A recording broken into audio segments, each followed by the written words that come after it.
Bandung.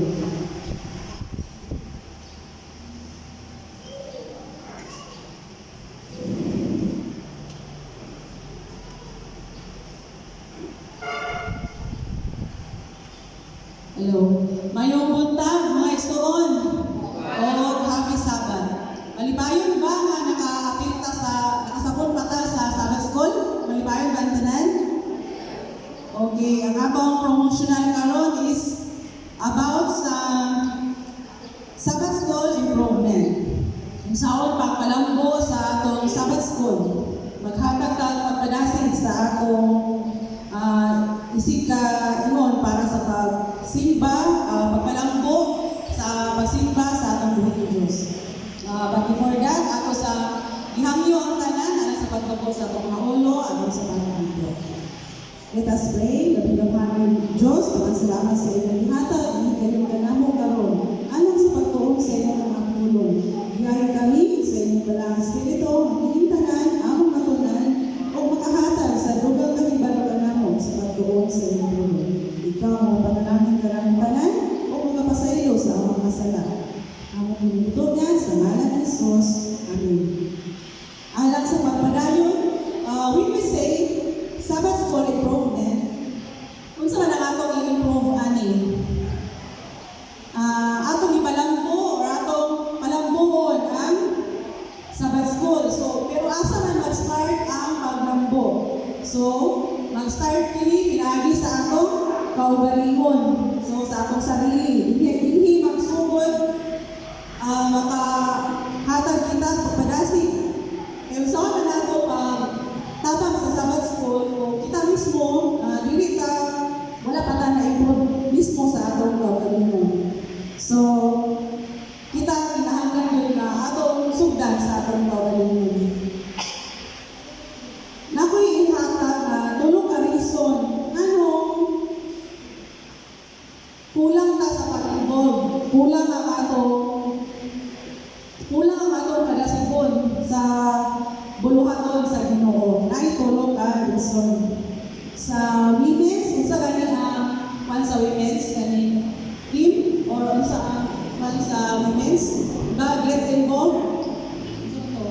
Get involved, we will go. So, muna ang logo sa women's. So, magsugod na sa akong kagalingon. Ang unang rason is influence. So, lack of influence. Kulang ka o encouragement. Magsugod pa lang ni sa atong kagalingon, diya sa atong panimalay. So, kung makita na ito ang atong panimalay na mga kauban na sa balay, wala ka worship, sa bunta o sa gabi. So, kita po, maluya. So, diya mag-start na wala. Hindi maka-appeal sa worship. So, maluya na ta. Kulang ang encouragement sa atong mga kauban sa balay. So, sa ato pong higala, kung makita po na ito sa atong higala nga, dili sila gasig. So, kita po, wala po ta maluya.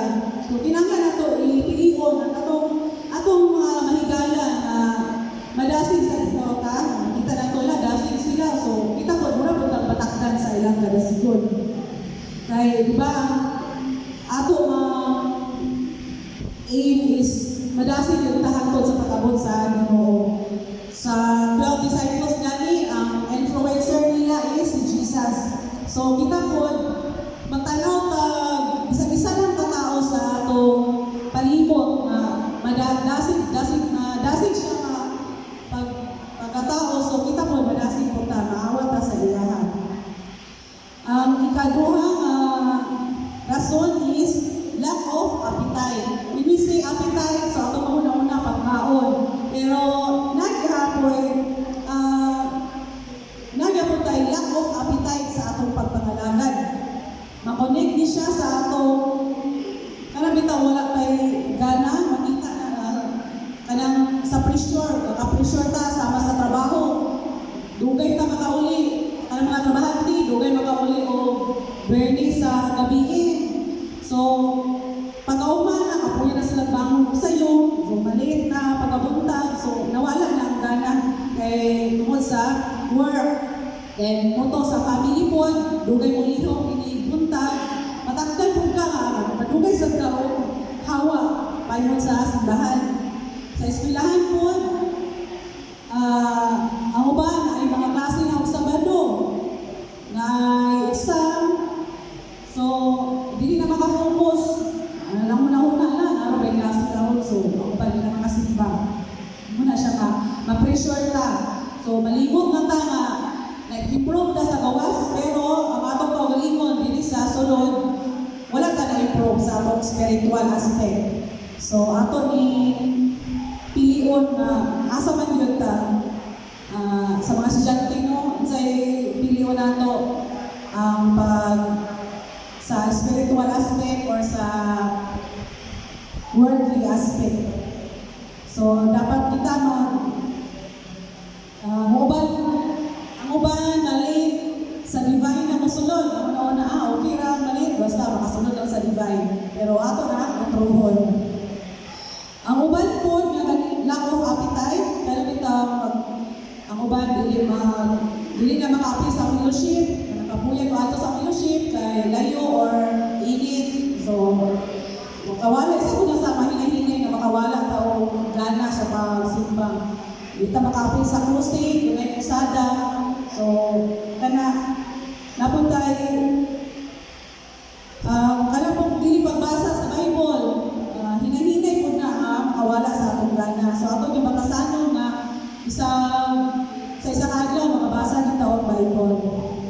Kaya pong not listening sa preacher, ay uban na magtabi, napuruban na, nakabalo na ko sa iyahang, kabalo na ako anak sa iyahang, sa iyahang topic, nakadungog na ko anak, so ang ban, hindi malinaw. So, ang uban po na ay tao manilinganahan sa sulod sa simbahan, sa dili mo simba. So, isa po na sa makawala o gana. So, atong na una-una nga mataas man o mupo ang topic sa usa ka preacher, ato ka po lang paminawon kay ang Ginoo man ang pili sa iya. So, ang ikatulo is ashamed.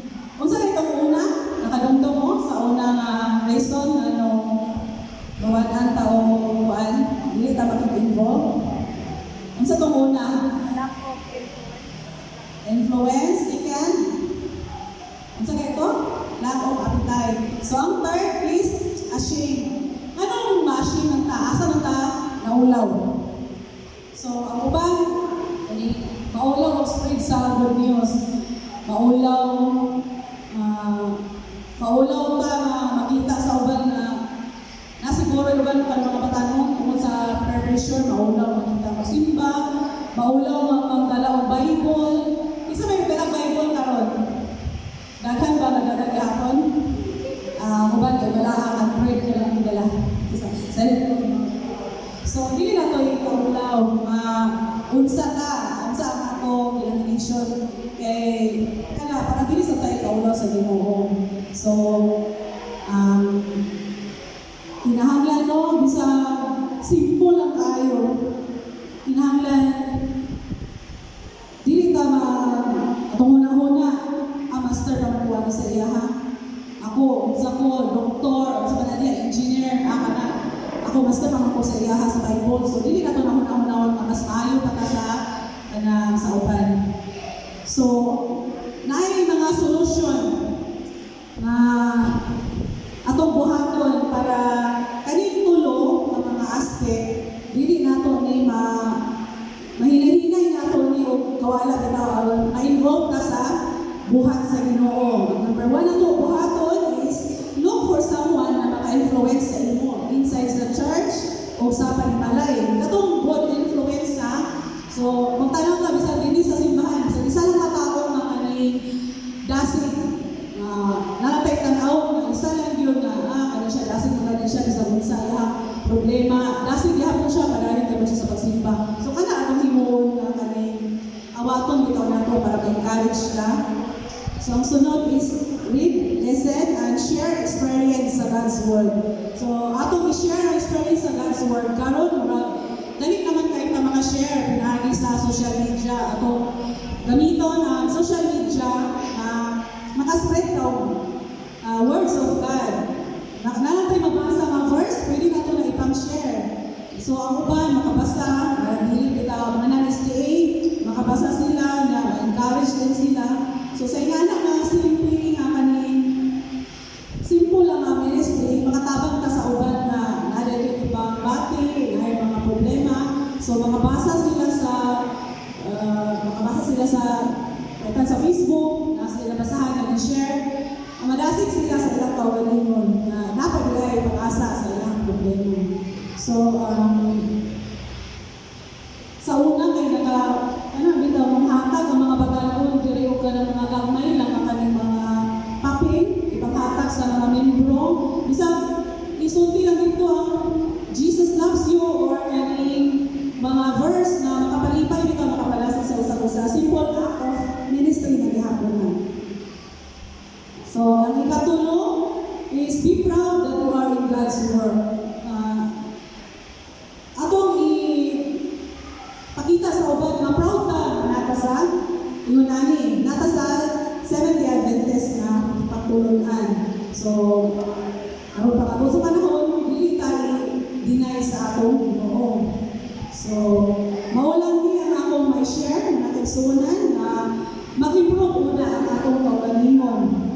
Sa atong kaugalingon, una mag-start, aron makita na siya sa resulta, hinahinay dayon, maayo ang isa lang atong programa, mapalampo na ito ang programa, pinagi sa atong kaugalingon. So, mag-reflect na sa atong buhay, alang sa atong pag-alaga sa atong Ginoo.